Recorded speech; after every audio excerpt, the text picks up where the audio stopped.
Hello and welcome to Question and Answer Time. I'm Michael Sidgwick, joined by Michael Hamflett to answer your burning wrestling questions. But before we get into it, if you're a fan of this sort of thing, make sure to subscribe to WhatCulture Wrestling on Spotify, Amazon Music, Apple Podcasts, and YouTube for daily wrestling podcasts where we preview and review Raw, SmackDown, the show formerly known as NXT 2.0, Dynamite, Collision, pay-per-views, premium live events. We answer your questions, host roundtable discussions, interview wrestlers on occasion, and we have a roundup of the week complete with a bloody good quiz, of course, on Wrestle Culture. Q&A, Q&A, Q&A. But the TNA, is that anything? It could be. Could be. Question non-stop action. Yep. Question non-stop answer. Yes. That's what we offer. Indeed. Let's get straight into it with the very first question, and it comes from The Fight Rundown, who says, yes, boy! Yes, boy! Been hammering the Maltesers since listening to Sidge speak on how good they are. Yeah. You're welcome. Maltesers are absolutely goated. My question is, if Brawl Out never happened, how do you think CM Punk versus MJF would have played out?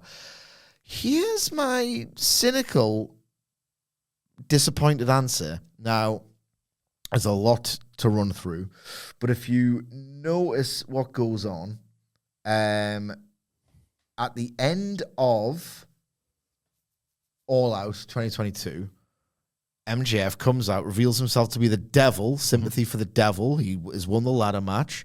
Not the best idea, because what if someone just simply wins before he enters? Yeah. It's not really a master plan, but he wins it with the help of several masked figures. They were masked until they revealed Stokely winning their thing. Yeah, but it was obviously he'd been recruiting in the weeks prior to. Yes, he's been recruiting. Big Bill was there. Yeah. Ethan Page. Oh, the God. Guns. It feels a million years ago. Yeah. Doesn't it? Yeah. Mm-hmm. So it was Stokely Hathaway and MJF. The Guns, Ethan Page, Big Bill, I believe. Did they have a name? That group? The Firm. The Firm. That was it. I couldn't think what the Firm. The Firm. So if I know my AEW booking, and yes, they've sort of dropped this for now, but at the time it was still very much in vogue. Is it as simple and boring to say that CM Punk was going to do a gauntlet with the Firm? No, he probably was. So I'll say this, right? The little detail that MJF offered after Punk had beaten him at Revolution this was good. One of these days, I'm going to ruin your life. And that was back when a thing like that would happen in AEW, and we would go, great. Like, what's it going to be and when's it going to happen? Yeah, so that was always there. So I believe MJF would have gone on to beat CM Punk for the title. As soon as Grand Slam? Possibly, but there's certainly a schedule that ultimately resulted in MJF beating Moxley at Full Gear, was it?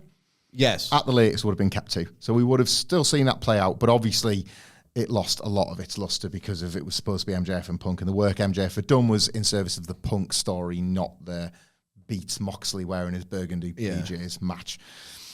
However, the one little sort of, I don't know, the thing that makes me pause for thought on that is that during the press conference, in which obviously CM Punk directed his ire predominantly at the Elite, he didn't seem best pleased in his verbiage.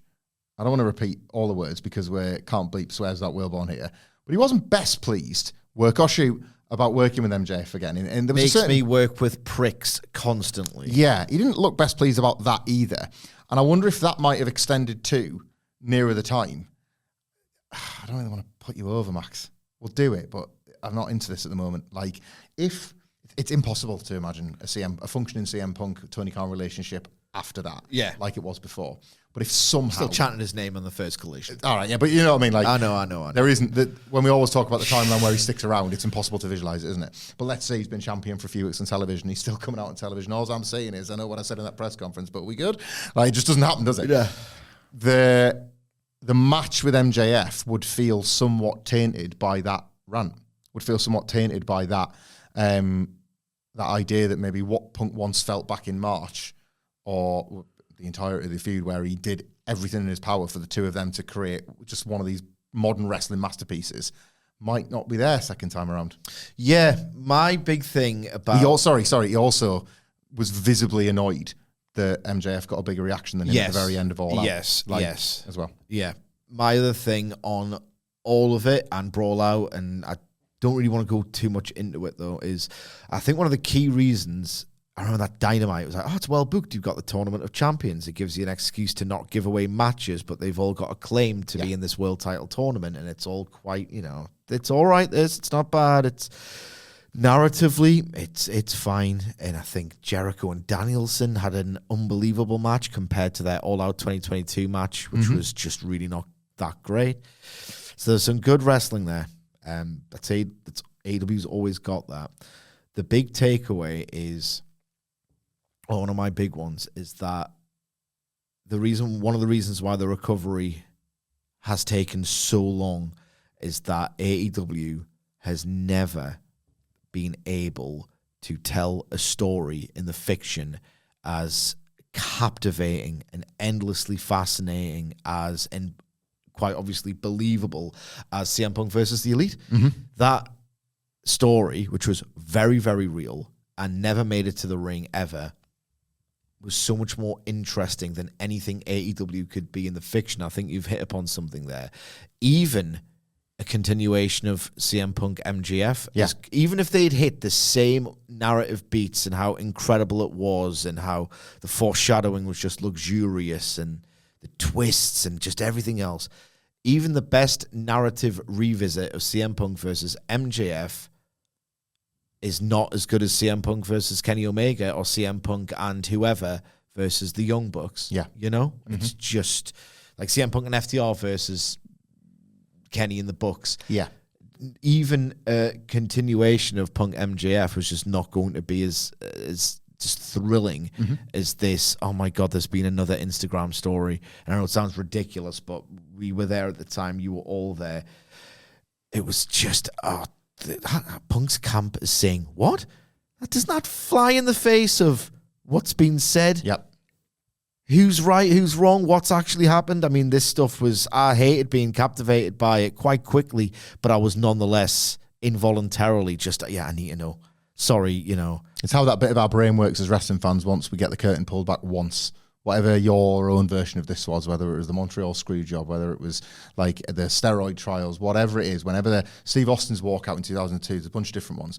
The first time you get that glimpse, that little taste of what's actually happening, you kind of want to get drunk on it all the time, don't you? It's like it's something extra. Yeah. And this one was one of the best, kind of like a generational one. It is. This is Montreal too. This is Montreal too. But the difference between this and Montreal was the exact opposite. WWF just got so entertaining and different in the wake of Montreal, and AEW just could never let it go. Yeah. I mean, the Fed didn't either with the endless screw job finishes, but very, very different things. The next question comes from Brandon Lewis. Thank you for your question, and indeed thank you for everyone. We won't get the chance to get through everyone's, but maybe next week could be your week. But keep the questions coming. We really, really like doing these. So Brandon Lewis asks, do you think WWE is beginning to fall into the trap that Tony has, i.e. if a big name gets free, they instantly sign them, so there's too many big names that can't lose, so how do you book the card effectively and push your new signings along with existing stars?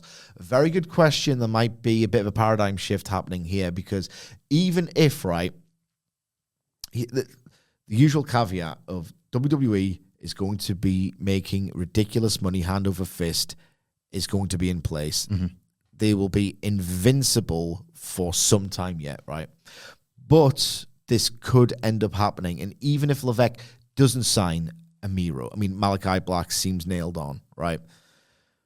The next time someone becomes available, because he is signing everyone who is leaving AEW at present, the expectation is there. Yeah. The expectation is there. And wasn't the line when CM Punk returned, didn't exactly go smoothly in AEW, and he might be a troublemaker, he might prove to be a disruptor, but we are not in the business of not giving the fans what they want anymore. It's a different regime. It was a further attempt to babyface themselves and getting the star power of a CM Punk. And indeed, there is still an optics war, whether you like it or not, whether you live in reality or not. The fact that they are still counter-programming AEW at every turn, they do not want them to exist. Really, they don't. if there's an expectation there and people want to see, I don't know, Phoenix is going to go there eventually. I mean, I think that's nailed on. What if a Wardlow goes and people go, oh, I think that Wardlow could be great. And then Levesque's like, I don't, but they do. Yeah. And then if things get perceived to be boring, as they sometimes do in the wake of a WrestleMania season, maybe there will be an expectation to sign wrestlers. So maybe it would be a good idea to not sign the next one who becomes available, just to say it's not that simple. The problem is that we have had all of the above can be true. We have said over and over again on multiple podcasts, and not just us, but people in general look upon AEW's roster and go, too big, too bulky. The attempt to give focus to somebody else, even if it's like all in good faith, inadvertently takes focus away from somebody else and another program, and something will suffer as a result of the bloat and of the rapid growth that was ultimately too rapid. And yeah, WWE could and likely will a little bit fall into that trap, because it's not just what the wrestler can do. There is also that element, or like from a public relations point of view, there's also a little bit of like arrogance in thinking, well, we'll make them even bigger than they were before. Penta's an example. Yeah. Penta will slot into relatively normal life within WWE, most likely the tag division when Phoenix arrives. Yeah, and it's maybe already happening. And it might already be happening, but they will be high on the initial supply of the first 3 or 4 weeks and how amazing it all feels, and then they'll want to keep getting that. It's happening again. Yeah, they want to chase that specific high, which is a little bit of what happens in AEW. But when that happens in AEW, we sit here countless times and be like, do AEW take a punt on X? And it's always case by case. And even sometimes when it's a yes, they should take a punt, it doesn't work out. Or no, don't bother. And then it does. So that it's proof that you can never guarantee which way it's going to go. What I will say might be different about WWE. The fire people. It's not a good thing necessarily, but they are more brutal with things like cuts. And they are, especially now, NXT. Cut members of their own family, guys. NXT. Almost like it's not a family at all. It's absolutely not a family, it's a business. NXT right now is, if you look at it, is bringing in talent in Ricky Starks, who has just arrived. What are their various funnels of talent now into NXT? AEW or the wider wrestling, like, sort of community, I guess. Next in line, WWE ID, TNA through the Forbidden Window, whatever the frig they want to call it, that the business relationship, and main roster cast-offs that need a bit of a reboot, you know? That's 5 ways in which talent come into NXT. In the meantime, talent that have gotten over in NXT start to occupy the spots on the main roster. And then what happens is everything grows outward a little bit, and then you get cuts. But the cuts we're seeing now, for the most part, are the ones off the bottom rung. I think Sonya Deville was a recent exception. She was in the Rumble and was the leader of PFC. But other than that, it was wrestlers that don't get TV time, don't get pushed, don't get used. And it's always delicate to talk about, but they're the ones like on the bubble, I think they say in America. They're always the ones realistically on the bubble that are under threat because they're not getting TV time, they're not getting used. The idea is, the subtext is, fight for your TV time, otherwise you could get cut. Yeah. So I think any AEW wrestler that comes in, it doesn't necessarily create this bigger roster than ever. Yeah. But it does create a new thing where there's a little relegation zone. And who's to say that an AEW wrestler couldn't fall into that relegation zone quite quickly as well. So I think it's different, but I have various concerns over WWE's success in 2025, and a couple of them are about signing too many talent. The roster's still pretty big, and I still think there's plenty of guys from NXT in particular that I would like to see get runs rather than just simply signing in new people. Yeah. Okay. John Oldfield, thank you, says, hey guys, hope you're okay, and that Will Bourne is doing okay. He is. Apart from Omega versus Okada, which feels nailed on as a match for All In, also Matt Reigns asked the exact same question. Do you guys see any other matches taking shape, and is there any you want to see for the event? Take care, guys. Now, the idea is All In is AEW's WrestleMania, except not as big, looking at those recent ticket sales, and you'd expect them to have their biggest matches of the year on this show. Can they get, I'll start because I fantasy booked something the other week.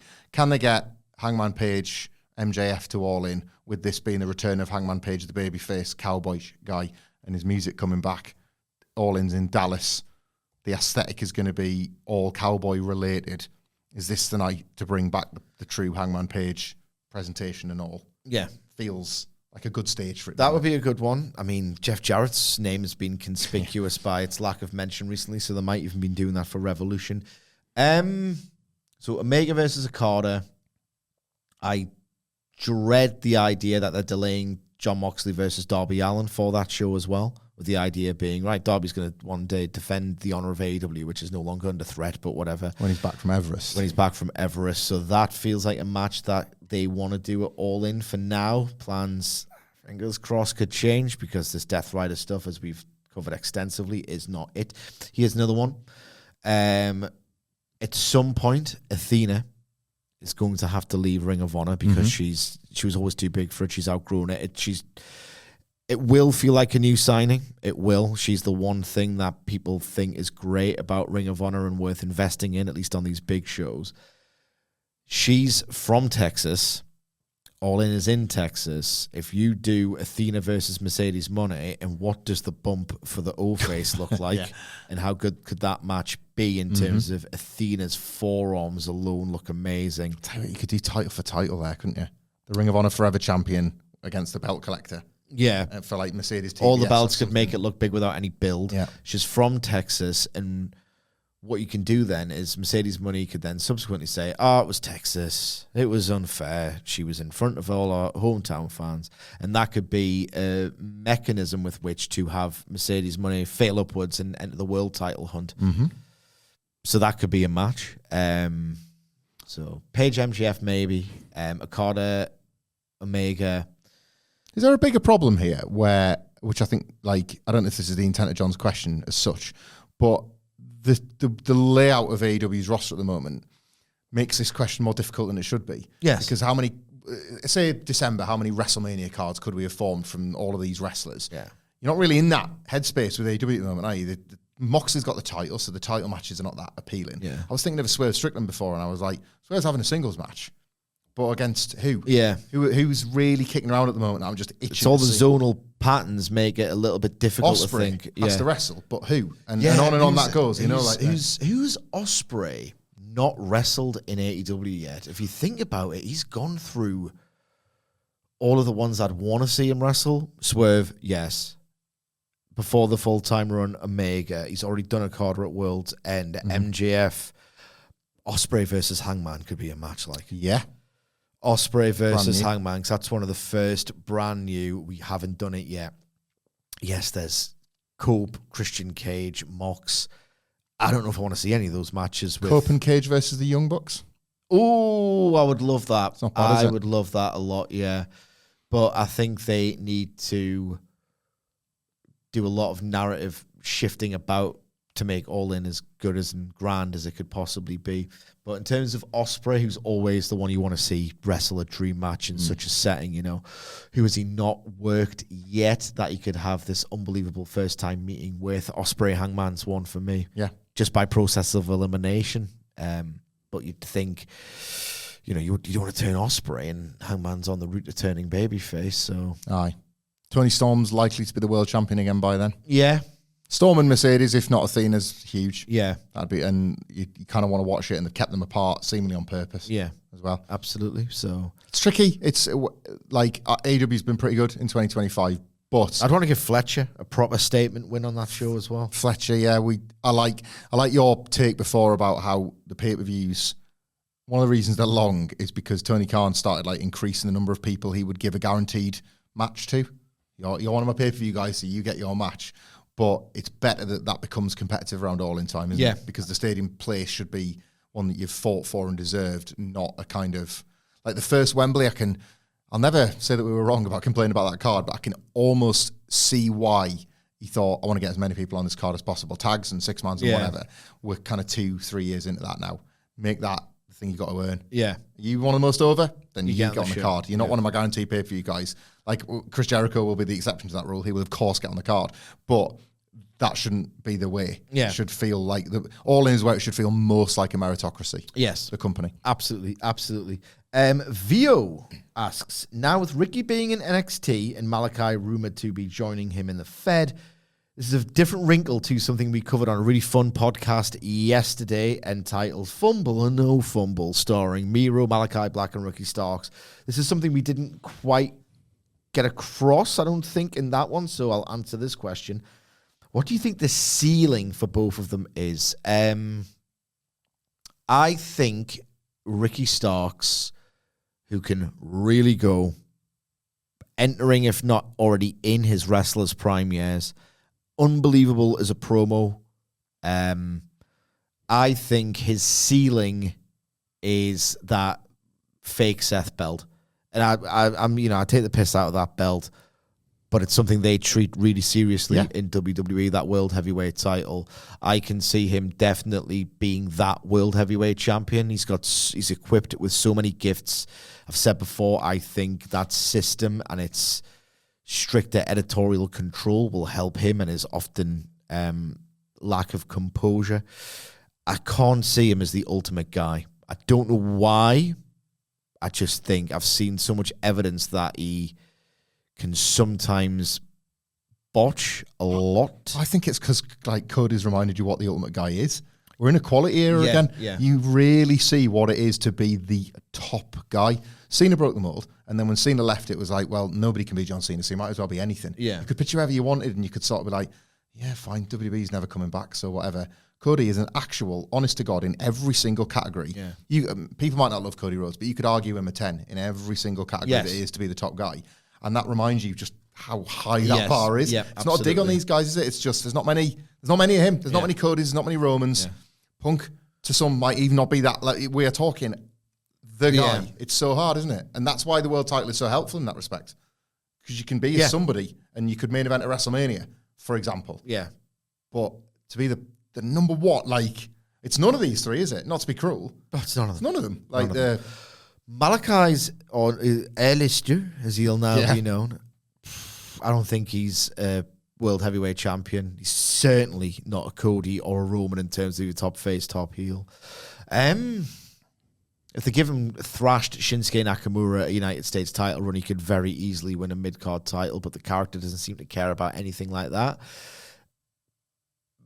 Malakai Black stays single as well. I don't need to see him with another stable. No, me neither. But if he's working matches of the caliber of the Brian Keith match, they might bloody have to. But then might bloody have to. Malakai, I think his ceiling could be and I really like this TV character, so I feel guilty about saying it. Malakai could be a Karrion Kross who can go like, have these stupid mind games and play mind games as a character and be like narrative glue who could be the devil on someone's shoulder in a similar way to Karrion Kross, except more incoherent, and be the person who can create conflict between wrestlers and I don't know, something like that. Yeah. I kind of see him as this big, you'll get the Penta treatment more than the Starks treatment, where he'll come out, unbelievable entrance, unbelievable production, welcome back, the whole bit. He'll work these 3-3 matches that people will gas up on X and won't be as good in the fullness of time, really. And I see him being a better in the ring Shinsuke in terms of his ceiling for titles and along the same lines Karrion Kross and what the character will seek to accomplish. Just being a weird devil on the shoulder of people. Yeah, weird guy. Weird guy. I don't think they'll do this by any stretch, but the more I think about it, the more I wish they would. I think there's a lot to be said for both him and the show, him returning on NXT. Like, I think there's more he can do there, not just for himself, but for the roster. In the same way we're talking about Ricky Starks and how the men's roster, like, he's a guy that goes right to the top of it. Like Malakai Black, Aleister Black, a former NXT champion who goes in there and, like, we always land on Trick Williams. Trick Williams isn't ready for Aleister Black, or is he? And he beats him. And Obafemi can't turn away the challenge of Aleister Black, or can he? And he does. And it's just, I think there's more interesting things on NXT right now. And again, we touched upon this on our NXT review, which you can get wherever you get your podcasts, about one of the benefits of Ricky Starks debuting there is that WWE as a main roster feels good right now. There's always that post-WrestleMania thing of like, there's always this sense of, I need a bit of new. Yeah. Seeing everybody do the biggest thing of the year, I do need a bit of new, and that's why there's always call-ups. But right now, or theoretically for the next 6 months, the main roster still feels like it's got enough going for it with people that's still like on the up or whatever. So I wouldn't mind Aleister Black having another stint in NXT, I suppose, just to see it, really. He's not someone to me like an Adam Cole, who I would bring back and I would bring in at the very highest level and I would just have a punt with him. Have a go. Yeah. Have him super kick your biggest star, Cody on night one, and just be like, how does this feel? Adam Cole in a title match right out the gate. Aleister Black's not that, I don't think. I don't know Karrion Kross storyline associated with Aleister Black. He talks for him and Aleister does the work. Yeah. I don't mind. Yeah, I don't mind that. Yeah, little tag team. I quite like that. I don't hate that at all. No. Right. This is people are loving this question. Skelevra and somebody else, let me scroll. Dan Rogers. Both wanting to know, and maybe have over the last couple of weeks, we're finally getting to it. Both want to know the perfect 5 versus 5 elimination match between Team AEW and Team WWE.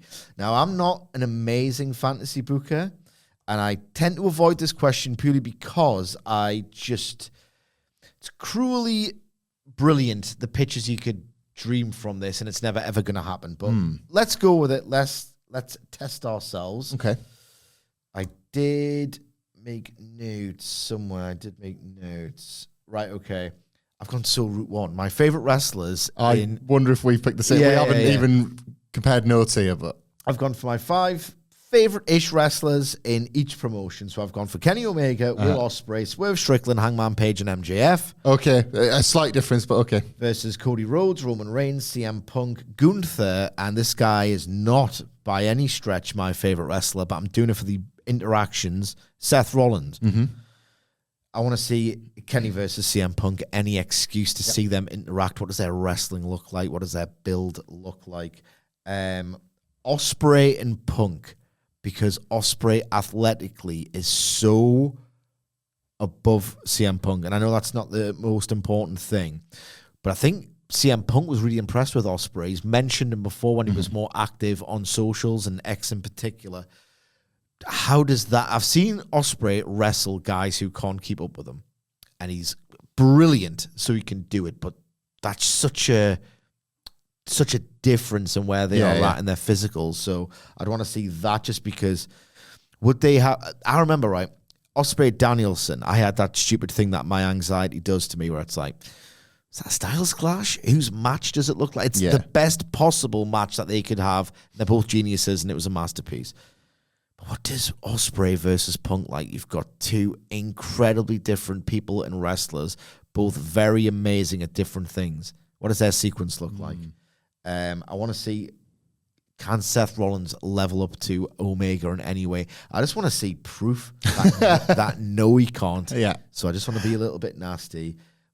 MJF versus Punk again. Do they, start shooting? Yeah. Good. And Gunther versus Kenny is my dream match. I like that you've... My cross-promotional dream match right now that Danielson is soft retired, is Omega Gunther. I feel like both our matches represent our sensibilities, because I like that you've gone with... You call it Route 1, but it's ultimately like a series of in-ring dream matches, or moments at very least, where you see the first time... Rollins is eliminated first. Just get in there with Kenny and Ospreay for 2 minutes, prove that you're not on the level, then get the hell out. The idea that you're itching to see X wrestle Y, and even just a taste of it in the Survivor Series type format allows for that. And if it's great, then you can do the singles match down the line. That I've taken a more story-driven approach, and I've kind of visualized it a little bit like, let's say you've got an invasion type situation where like WWE's bought AEW. Different guys. Different needs. And it's kind of an inaugural brawl type situation. But unlike the invasion, the wrestlers you actually want from WCW have come over. So you can have your pick. All the contracts are included. And I've gone with the team that worked War Games together, that version of the Bloodline plus CM Punk. So that's Roman Reigns, Sammy, and the Usos, along with the Punk. Jimmy Uso in a dream match. Bear with me. Well, yeah, he's Big Jim. But bear with me just a second, Sid. Got Jay Uso in a dream match. You'll see why. because I've gone with against Will Ospreay and the Elite. Kenny, Hangman, and the Bucks. So you get Jimmy Uso trying to hang with you get Bucks and Usos interactions. Jimmy's a massive star, but you get the Bucks and Usos stuff that still I think has got value in wrestling in 2025. So seeing them finally come together is awesome. And it's that old Survivor Series thing of like for like. You remember how it would just be like, they're going to face, and they're going to face. And so you've got the Usos and the Young Bucks there together. Punk and Kenny, we've gone down the same route. We all want Punk. It's the biggest match in all the wrestling, isn't it? Jesus Christ. Right? So you got Punk and Kenny. The idea of Punk back in there with the Elite, and he's got his bloodline mates, but like, oh, geez, he's going to fight him. We're going to see what we didn't see in the locker room. It's going to happen in the ring. Great. Awesome. Sami Zayn as a bit of an in-ring, whose side is he on? Because we know of his links to the Elite and his distaste for CM Punk, and how's that going to play out? And the little extra twist, and fans, you can decide. Because it's the Elite and Will Ospreay versus Punk, Roman, Jay, Jimmy, and Sammy. I haven't even mentioned Roman Reigns versus all them guys. That's going to be awesome, isn't it?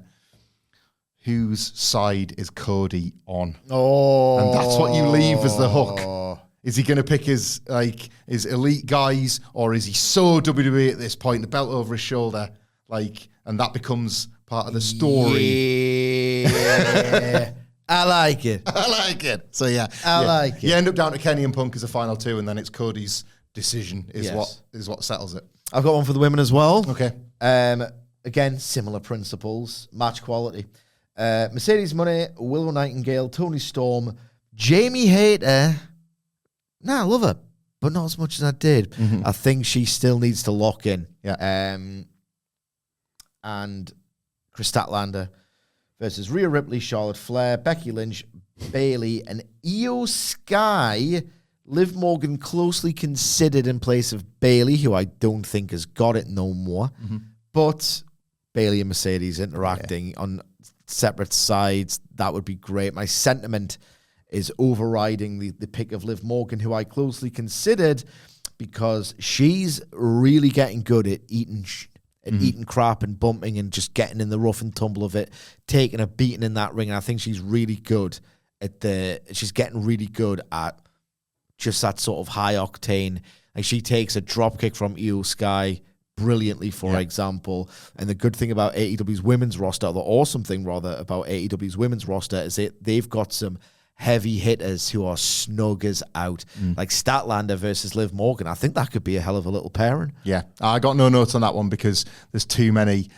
Neither women's division is booked very well, so you kind of have to go with, it's subjective what your five best are going to be, but you have to go with your five best. And what does 2025 Charlotte Flair versus Mercedes Moné look like? Yeah. What's Charlotte in there? If you've got WrestleMania form Charlotte versus someone like a Willow Nightingale, those interactions, Rhea and Willow seem made for each other. Yeah. Like Rhea being able to pick Willow Nightingale up for the Riptide or something like that. Or Willow Nightingale just being able to pounce Rhea Ripley and seeing Rhea Ripley fly through the air in a way you wouldn't typically. I've got kind of no notes on that. Yeah. Toni Storm, as Timeless Toni Storm, face to face with Charlotte Flair for the first time since she threw a pie in her face, and how the world has changed 10 times over for these two women ever since. There's a lot to love about that. Absolutely. Next question comes from Joshua James. Now, I think this is one that's been asked before as well, so we're finally going to get to it. Two-parter. What is, in your opinion, the most iconic tattoo in wrestling history, and which are your subjective favorites? Love from Germany. Love back at you from Gated. The most iconic tattoo in wrestling history. I took a very simple approach with this. I just... gut instinct. What's a wrestling tattoo that you remember and you identify with the wrestler and think it's, just works for whatever reason? Straight. Goldberg. Same. Goldberg. That tribal tattoo, right? And not to be too deeply about something that truly ain't that deep, right? But Goldberg, he was just so awesome in 1998, man. That tattoo, failure otherwise, if you've got it, I don't want to... yourself, I don't want to take the piss, but the fact that Bron Breakker's got a similar thing just really speaks to, whenever I see that specific tattoo, I think, idiot meathead jock who could kill you by sprinting into your chest and stopping your heart. Yeah. Goldberg was a wrestler. Well, he wasn't. That's the kind of the weird beauty. Goldberg was a guy in a wrestling ring who fundamentally, and he would admit this himself, he said he would get nervous. He's never enjoyed, like, oh, let's just have fun. He could never have fun. He knew he wasn't really equipped to do any of this, and it was a money thing for him, but nonetheless, he had this, he was a living spectacle, and he couldn't ever harness these jitters into a controlled, working, cooperative wrestling match, as Bret Hart will tell you, and fairly. He would sprint into you like he was trying to fold you in half backwards at the hip with that spear. Like, and the idea of just the synergy of that specific tattoo design and the essence of the performer, and it just looked great on him. So it's just Goldberg for the first part of that question for me. There's a nice bit of trivia there as well. Wade Barrett had the Goldberg tattoo as a younger man, and then was so worried about being thought of as a mark when he got signed for WWE, he's covered it up. So his big tattoo on his arm was a cover-up job of a Goldberg tattoo. And it's just nice to think that had influence. That tattoo really influenced people. And I love as well, Breakers just doesn't care. Yeah. That's cool. I'm hard too. So that's cool. We're good. Yeah. We're all good. We're all hard. Do you know one that I really like? It's a nice looking tattoo, but you don't see it very often. And Is this your personal favourite? The second part, the iconic one. I think this is iconic in its own way, but I think it really speaks to the instincts of the performer. I love that Steve Austin... I've got something else. Steve Austin got Texas tattooed on like that little bit of it, the lower part of his calf. And it just creeps out in between his boot and his knee pad sometimes, doesn't it? And it's bright red. It's not Stone Cold Steve Austin at all. It's just Steve Williams or Steve Austin, whoever he is now, with Texas, because he wanted that tattoo. But we've always talked about Austin's instincts as a wrestler. And I would wager that part of getting that tattoo there was that he always knew he could cover it up, regardless of what gimmick he had.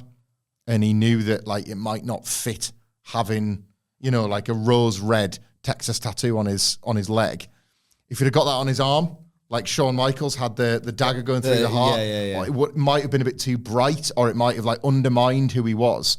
Whereas when it would just creep out with a bit, while Austin was stomping a mud hole and the knee pad would ride up and you would catch a glimpse of that tattoo, it's like, there he is. The Texas Rattlesnake loves Texas, but never so much that he's ever willing to compromise the persona and never, like any version of Steve Austin, the Ringmaster, Superstar Steve Austin, Stunning Steve Austin, a big old tattoo on his arm, that's a different looking man. Yeah. But it just sneaking out is like, he's dead hard. He's dead proud of being from Texas, but the most important thing is being Steve Austin. Yeah, and I quite like that. I visually love CM Punk's Pepsi tattoo. Yeah. And I think it's another good in-character tattoo. He was asked, why have you got Pepsi tattooed on your arm? And he said, I like Pepsi. All his mates were getting beer brands. Yeah. Yeah. So I like Pepsi. Turns out he was like, that was much cooler. Yeah. Like, imagine having like a Budweiser tattoo on your arm as opposed to like just the big, just the Pepsi. Colourful brand of Pepsi. It was just very, very, very, very him. Like not caring if at any point, like trademarks, just like Pepsi, so I get that. And I think as well, there's an additional law. I've tried to look it up because my dim memory, man, is failing me. I'm fairly certain there's a punk rock musician / frontman who got a Coca-Cola tattoo and said the exact same thing. I was like, Coca-Cola. Nice.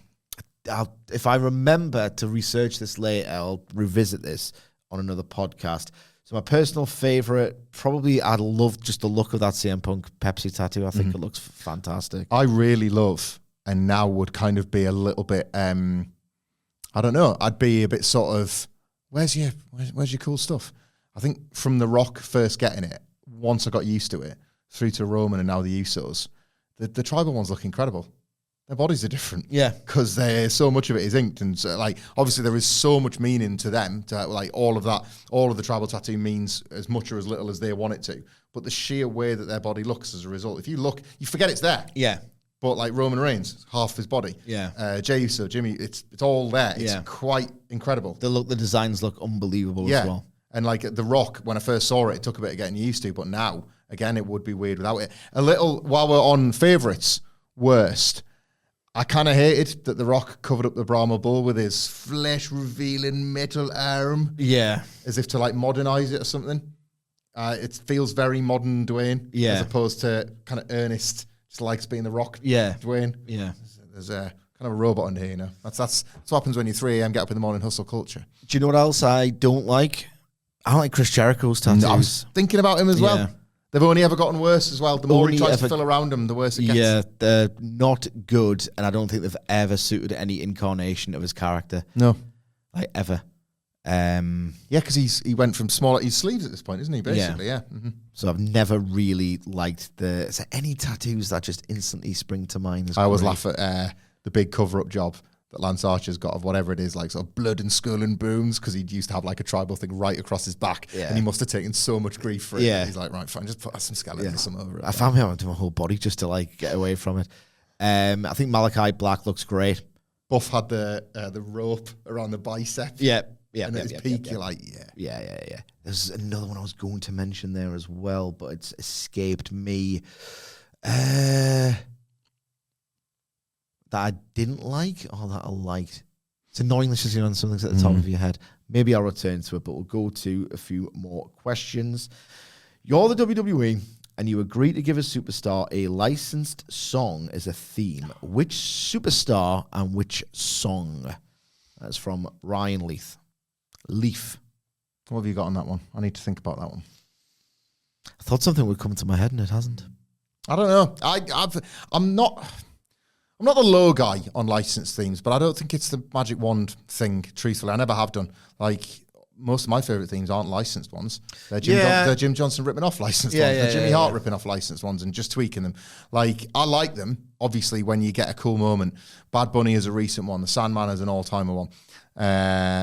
But it's all about the two things in lockstep with one another, wrestler and music. So I struggle with this one sometimes. I think... I've got one. Go on, then. I've got one. I think Drew McIntyre, right? Maybe we should give him Broken Dreams back. I'm joking. That was Mars by the Proclaimers. Yeah. Drew McIntyre, I don't know how they see him. Obviously, to this day, he doesn't seem like WWE sees him the way he sees himself. There's always that, how good are you really if you're in the best match, the biggest main event, night 2 of Mania, am I buying it? Maybe he needs one more thing, or maybe if you need the thing, then you can't ever be the guy. I don't know. I'd give him I'm Broken by Pantera. Just that first of all, it speaks to his character, what's become of him. It's an unbelievable, like, bluesy, sludgy metal riff to begin with, an awesome metal song, and maybe just the idea. No, we do see him as a top guy. We're forking out for some music for him. Maybe. I just think that would suit him, like, thematically to a T. The song would be an awesome wrestling theme, and maybe that sense of, invest in this guy would help my investment of him. Yeah, I suppose... because you don't know until it's happened, do you? No. Sometimes there's that thing that just clicks. And it is impossible to think of Steve Austin as amazing and as industry transforming as he was in the summer of 1996, going all the way with the Ringmaster music. You can't...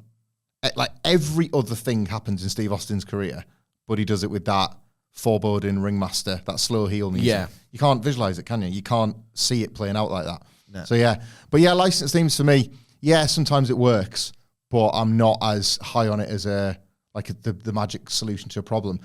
The longer time went on with Wild Thing by John Moxley, I almost yearned for his just because it was his. Yeah. There's nothing else. It was his. Look, we used to love the New Japan theme before it became the Death Riders theme. Yep, don't like it no more. Don't like it no more. Where are we at on the timestamp ski? 44 minutes. Should we do some rapid fire? Yeah, a few more. So, because he gives so much back to us, we'll give an answer back to him. This is Brian Weddick. Oh, yes, Brian. SmackDown Photoshop dude. He says, last week you were discussing the merits of Seth Rollins' WrestleMania resume on its own. So, ignoring the rest of their career, who has the best WrestleMania resume? I mean, no one's got 100%. I was thinking about this earlier. No one's got 100% perfect, spotless record. And it depends if you want to go longevity and narratively and how it, like, The Undertaker's is probably the best for me. Mm-hmm. So many duds, but then it reflects every iteration of the character. The company needed it for a lot of years. That gets years. Yeah. The happenstance of a protected character just sort of unwittingly mounting a streak that they don't even market until he's, 10, 11, 12 deep or whatever. So probably Taker, but there's just so many duds. Tell you who hasn't, that's Triple H. God, no. Some of the most quiet matches in a stadium you'll ever hear in your life, to the point where Triple H was so bad at WrestleMania. I'm so glad All In has happened and this Levesque era has happened with these. I honestly thought stadiums were the problem. Yeah.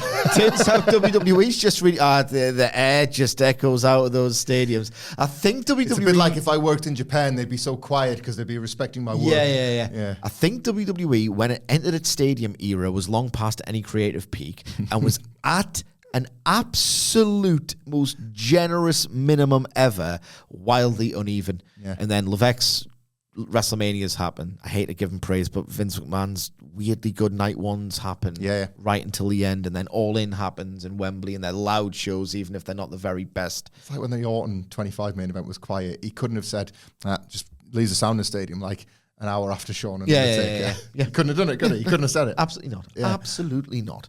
I got a modern one. I think Kevin Owens is building a case.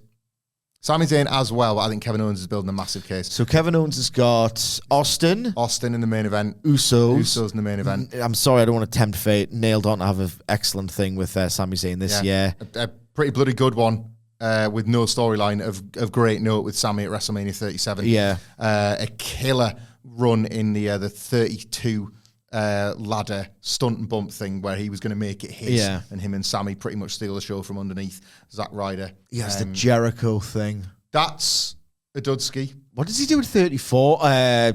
Sami, Bryan, Shane. Yes. I was disappointed by that, truthfully. But I think him and Sami end up being sort of the best thing about all of it. Yeah. Because they're just decking Shane on television. They're the brutal beatdown of Bryan when he makes his return. Yeah. They're great. Why that works is mostly because of their heat, what they're willing to do. Yeah. He obviously sacrifices 35 for Kofi Mania. Yeah. So, which in itself is quite a significant contribution to WrestleMania history. Yeah, absolutely. So I think he's building a case and it's only going to get better. Yeah. The Austin thing is it's like, how'd that happen? Like, the tweet was the moment. And no matter how big I thought, for Kevin Owens to main event WrestleMania against Stone Cold Steve Austin in Texas, no matter how big I thought that was, it only truly hit me when he tweeted it the day after Brawl Out, because one of the other biggest stars in the world that would have given anything to have that match had said, "Ain't never going to be you in that t-shirt, pal." Yeah. Like, that's... What a story. That is enormous. Yeah. You know, I know, and Austin picks him, and Austin doesn't get stuff like that wrong. Yeah. You know, and and the match was... So much it was fun. Delirious, you know. It was unbelievable as an experience. I'm going to have to watch that again. Mm-hmm. Ben even registered. Yeah. I tricked you, Steve. Yeah. Like, oh my God, they're going to ring the bell. Yeah. I'm getting goosebumps now. They're going to ring the bell. He's actually going to have a match. Unbelievable. Austin himself, 13 and 17 alone. Mm-hmm. But then he's also got 15 and 19. Yeah. Scott Hall is what it is. Was it? But he gets it right at 38. What's he do at 12 again? Savio Vega. Savio, and it was just nothing. Yeah. Sean, obviously. Mm-hmm. He's got the WrestleManias with Taker. He's got Angle. He's probably the best longevity in quality. Yeah. But we're 15 years removed from his last one. That's why I kind of want to bring up some new names, because there's people in that 15-year period that have been doing it. You know? And I think that's... A lot of things feel like they stop with that generation of wrestlers, but we're a decade and a half removed from them, and other people are building their own, you know. I think Owens and Zayn are the ones, aren't they, at the moment where you feel it. The Seth Rollins thing, we come back to this. It was Triple H that he had his last WrestleMania stinker with. Yeah. He has had a pretty, it's more of an on-paper great run. I don't think it leaves a lot of memories with people, but if you stop and sit and analyse them individually, he's got a pretty good CV at WrestleMania, Seth Rollins. Yeah. No, I disagree. Zack asks, thoughts on ZSJ losing the IWGP title? I need to watch this match with Goto. Apparently it's absolutely incredible, and there's a huge sentimental story about Goto having lost his father, and it's just all a very nice time, really dramatic, really emotional. ZSJ, I feel for him in a way, right, because he's New Japan, every time they do a good show, it always feels like we're back. Yeah. It's the same thing with AEW for me. If I see for 6 months, I'll start to believe. Every time I hear, New Japan might be coming back, it just never really materializes. So I don't know. So I feel sorry for ZSJ because as the top star / champion of the company, he hasn't been able to elevate it. But how difficult is that? I mean, let's face it, we're Brett fanatics. He never did that, really. So I did. Well, apart from in Germany. Yeah, indeed. So I don't blame him, firstly, for not elevating business, but the match he's not a big main event wrestler. I mean, maybe you could say in Rev Pro he was, but certainly not in New Japan. That match it was against Shota Umino, who's not amazing or not going to be amazing yet, so the opponent is a big caveat there. But aren't you supposed to trick people into thinking you're working with the guy for one night, and then, that turns out they're not the guy? He couldn't even trick them one night into thinking, who did? Sorry, Will Ospreay. Did you see the Will Ospreay Shota Umino match at the end of 2023? It was unbelievable. Yeah. Zack couldn't do that with Shota. He couldn't do that. I'm sorry. So I don't think he was And he had 2 opportunities because of the Ricochet thing the next night. Yeah, and neither felt like the match did. Yeah, so I think, they tried. Did not work pretty much at all. I was listening to the VOW flagship the other night, and apparently New Japan have did a recent tour of Korakuen, and it just went disastrously, considering it was outdrawn that month by at least 3 other smaller Japanese promotions. It just never worked. It was time to get it off him. Don't know where he goes next because he's completed New Japan a few times now. Yeah. I don't know where you go, and he doesn't really. AEW doesn't need him. He'd be the ultimate, wouldn't fix anything, would make everything. He's an amazing guy in AEW, but I don't necessarily think he wants to go there. But the short answer is he wasn't a great champion for me, and he was exposed at the level that he felt like the next best thing. Why not? Zack's amazing. There's a dearth of options because the young lads aren't coming along. Give it to him till the end of the season. And the end of the season couldn't really come soon enough. He was the right guy for Goto to beat as well. Yeah, to pay off this Goto story, Zack was. Hopefully, you could feel it, couldn't you? At the start of this year, it was like they're keeping it on him for Goto. I think. Yeah, they're actually going to do it. Hopefully, that'll be the legacy, and he's done one great thing. Does he make it to the G1 as champion? Goto, having done all these G1s, and that always been such a big part of it. I don't know who the next one is because they're clearly going to have somebody. Destroy him for it. The guy that beats Goto is now going to be their next great hope. You would think. So, you would think. Maybe Gabe Kidd. Yeah. Maybe Gabe Kidd. So here's a tricky one, right? But I feel like a few people ask it, so let's just answer a difficult question, right? Bears Standing Bear 91 asks, why don't you all cover New Japan, Stardom, Tokyo Joshi Pro, or Noah more? The very simple answer is that we are a mainstream wrestling outlet with a big staff, and frankly, there is more money to be made in covering WWE and AEW, and that's it. New Japan is the interesting one. We don't really cover niche products because there's better uses of our time. Yeah, we're bound by numbers like most of the places. Yeah. Even when we might watch stuff on the side. Yeah. There's watching it and then there's covering it. I have absolutely immense respect for outlets who go further. Yeah. And I think they're very, very valuable. I understand the flagship for Voices of Wrestling. There are some brash hosts who not everyone gets along with.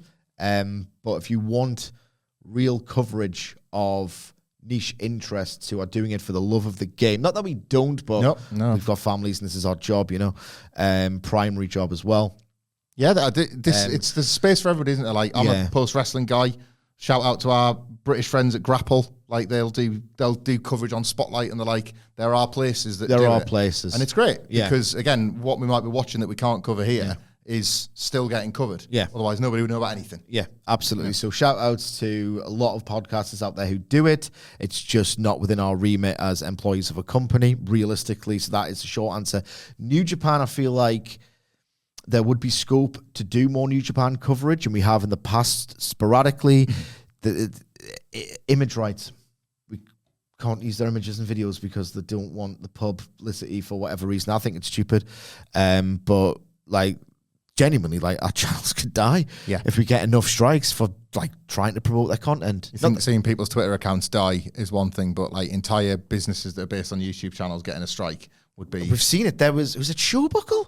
Yes. That awesome video essayist. I don't know if that was exactly why that got shut down, but I'm connecting dots. I love that channel when I was falling in love with New Japan. Yeah, it was amazing. So many great insights. Apparently they don't want it. Who wants it? Not New Japan Professional Wrestling. Ed asks, who has the best lariat in AEW? I want Jamie Hayter to find it more because she used to. The lunge on the Rainmaker is still amazing, but for a more interesting, because that's the obvious answer in my opinion, even though he's not my favorite guy at the moment, Jon Moxley's King Kong Lariat looks awesome. Yeah. That's I don't understand how he can do that and that terrible suicide dive at the same time. That's the Moxley that I love. Yeah. Absolutely. Yeah, who for you? Okada. Still Okada. Like the Rainmaker being the Rainmaker still after all these years. It's probably something we don't give enough credit to at this point, isn't it? But like, it's the move that can be spammed for 2 counts and then be a death blow in the same match. Yeah, it's amazing. Yeah. That's the art of the work is in a lot of what Okada does. Yeah, and it's a similar principle. Not to get too deep in this, is the One Winged Angel, where I love a move with a risk reward setup where it's really tricky to get, and because you can't do it instantly, like the RKO out of nowhere or whatever, it exists to finish your opponent off, but it's also a good sequence driver for reversals and counters. So I love the Rainmaker, but the other answer would be the King Kong Lariat for me. Last question from Very Cool Video Man, who says, who do you think should induct? He's an idiot, this guy. Triple H in the Hall of Flames. I'm going to go with Shawn Michaels, because he wouldn't have a career without him. Yeah, that's very good. Yeah. No. Shawn, obviously wouldn't have a career without China, but she's obviously very sadly passed on. So Shawn, Stephanie, and Mick Foley. He would not have a career without those 3 people. I'm going to go with Shawn Michaels too. However, I'm going to suggest that Shawn Michaels writes a speech, and because obviously they love each other, they're best friends. It's on one of them like comically large piece of paper, like a scroll, just rolls out and keeps going and going. Shawn's got his big speech to induct him.